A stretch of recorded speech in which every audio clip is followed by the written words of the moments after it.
Гурван хүүхдүүд минь 20 хүрэлцэн ирсэн эрхэм хүндэт та бүхэндээ эрүүл энх саруул сайхан байж инх тух урт удаан жаргаарай гэж ирвэё.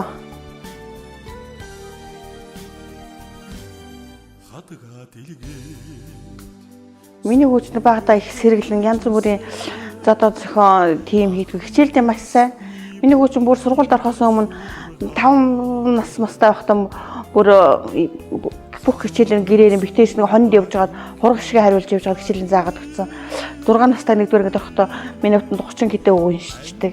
Янзын сүрхий тийм ой тогтоолт сайтай тийм үгтэйсэн. Хамгийн хөөр юм дуртай юм нь болохоор тээж юм хороо үздэг. Тэрүүн дээр гарч байгаа тэр өсөрч харайж байгаа тэр сэлэм тэнтэй очиж зөгч мөх тоглох.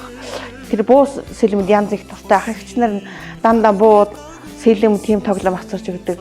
Тийм сэргэлэн үгтэйс. Тэгээ нөгөө янз бүрийн сургуульд авах нэг тэмцээн тийм нэг айкогийн тэмцээнд их ордог. Тийм үгтэйсэн. Ээж хойс тэгэл хонд явдаг. Аав нь ингээд махвал төлөм мал туугаад ингээд 6 сар ингээд явчихдаг. Битээ тэгээ нэг өдөр мойгоо явган хонд яваад чинь нөгөө ном сумаа барай явдаг. Ном сумаараа эхлээд өглөөгөр янз ирэх хөөрхөн нөгөө засан дээр харвал тоглоол янз бүрийн засан дээр юм бичээл тэгж явал оройхон гэрээд явах болсон чил ууц өгдөөд ээжээ хөл өгдөөд жоохон амраатхыг гэл ээжээ хоёлаа гөгшин мөртөөгөө явуул хоёлаа сундалтад явна тийм ээ гэж миний хүүсний хөөхөн хэлбөөхөн яриатай тийм хөвгтэйсэн. За миний хүү ээж нь ерөөс угаасаа биднээ тэгдэгс. Одоо миний хүү л амьдралаа хуваа хаарчвал тэгэл бусдах агч нар ч одоо ингээд тусдаа ангарчлаа. Миний хүү л одоо нэг хань ижилтэй болоорой гэж хэлдэг байсан. Тэгсэн чинь нэг өдөр ээжээ гонцол ээжтэй би нэг юм хэлэх үг гэдэг. За тэг миний хүү гэдэг.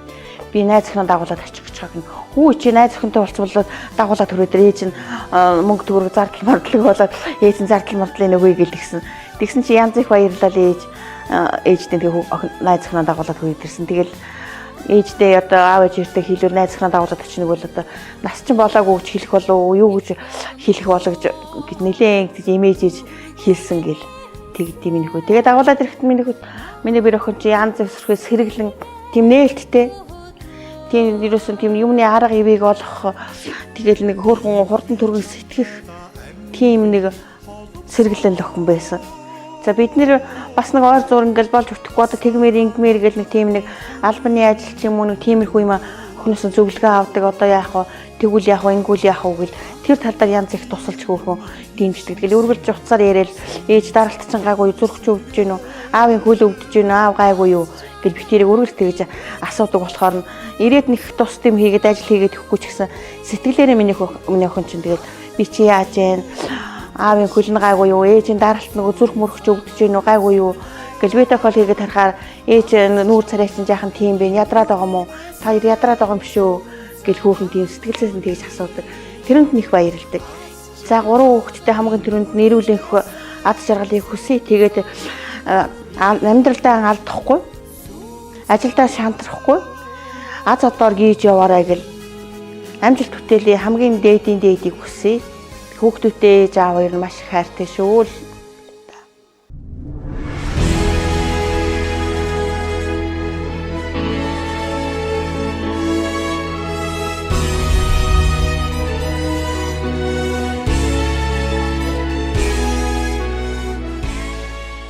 За өнөөдөр хоёр хүүхдийн минь хуримд ирсэн ах トゥ хамаатан садан ажлын газрынхан та бүхэндээ баярлалаа. За манайх 5 хүүхэдтэй. Жавзар улан маань дээрээсээ 4-т нь. Дээр 2 ахтай 1 эгчтэй, дороо 1 охин дүүтэй. Жавзаа манд багадаа шүлэг унших, зохиох дуртай хүүхдээсэн. Тэгээд их нээлттэй өөрийгөө илэрхийлж чаддаг тийм сэргэлэн цаваа хүүхдээсэн. Миний охин ч багадаа их хөвгөлтэй яриа хөрөөтэй тийм хүүхдээсэн. Ямар ажил төрөл хийж яхад бас тийм их эвсэг туслах дуртай. Тэгээд хонь усалж ирсэн чинь ховоо татъя гэдээ болдгоо 5 настай байсан. Тэгээ ховоо татуулсан чинь худаг дотор ховооныхоо хойноос очиод тэгээ жоохон нэг гүнзгий биш байсан болохоор нөгөө ховоон дээр нь суу гэдгсэн чинь ховоон дээрээ суугаа гараад ирсэн. Нэг гүнзгий худаг байна гэж боддог байсан том болчоод нөгөө ходог харчаад ийм богино ходог байсан юм уу гэдэг байсан. За яг ингээ коронагийн үеэсэн байхгүй юу. Тэгээ би тэр одоо нөгөө гэрийн хорионд орцсон. Жавзаа маань ирж хоол хийж өгдөг байсан. Баруун дөрвөн зам байр түрээсэлдэг байсан болохоор удаж ирэх бахтаа л гэж боддог байсан чинь. Нэг түрг орж ирэл хоол хийчихэд гараа явчихдаг байсан. Тэгээ бас хоол аяган тийж аваа гараа явчих. Энэ хаана вэ чи идти болдоо гэж боддог байсан. Тэгвэл сүүлд нэр нэг би эмнэлэг твтэх болоо намайг хөргөж өгнө гарсан чинь манай гадаа үүдэн зэдэг вагончиг төлөө амьдраад идэг байсан байд. Нэг вагончиг нэг зогсон танихгүй хүү гараад ирсэн. Жинэгт өгнөлт хийж чадаагүй тэр үедээ. Тэгсгээл нэг ийм үнэтэй болжлоо юм байна даа л гэж бодсон. За манай хөргөн бол одоо манайд ирээд 2-3 жил болж байна. Энэ хугацаанд энэ хоёр одоо ингээд эхлээд яг ажил хийдэг гэсэн сүүлдээ анар зоогийг ажилладаг болсон. Тэгээд одоо би хөргөндөө бол айгүй дүгнэлт хийдгээ. Манай хөргөн бол одоо юу яадаг. Миний охины хүсэл тэмүүлжсэн бүх зүйлийг одоо биелүүлж өгдөг. Тэрэнд нь маш их баяртай. Хүн одоо ингээд ямар нэгээр одоо ингээд сэтгэлийн жаргал идэлнэ гэдэг айгүй сайхан. Тэгээ миний охины одоо сэтгэлийн жаргал идэлүүлж байгаад би маш их баярлж явдаг хөргөндөө. За миний хоёр хүүхэд ирээдүйдээ нэг нэгэндээ төвшөхтэй сайн сайхан явцгаагаарай. Нэг нэгийнхээ ойлгож, нэг нэгэндээ дэмжлэг туслалцаа сайн авдаг. Тийм байгаарэ гэж хэлэх байна.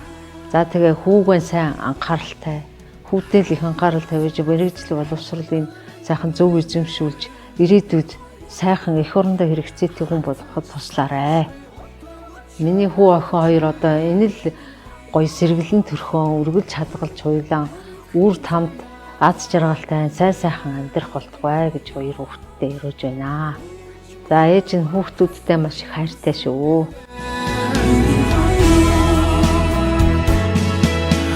Очим харваа хасрын хөсгөн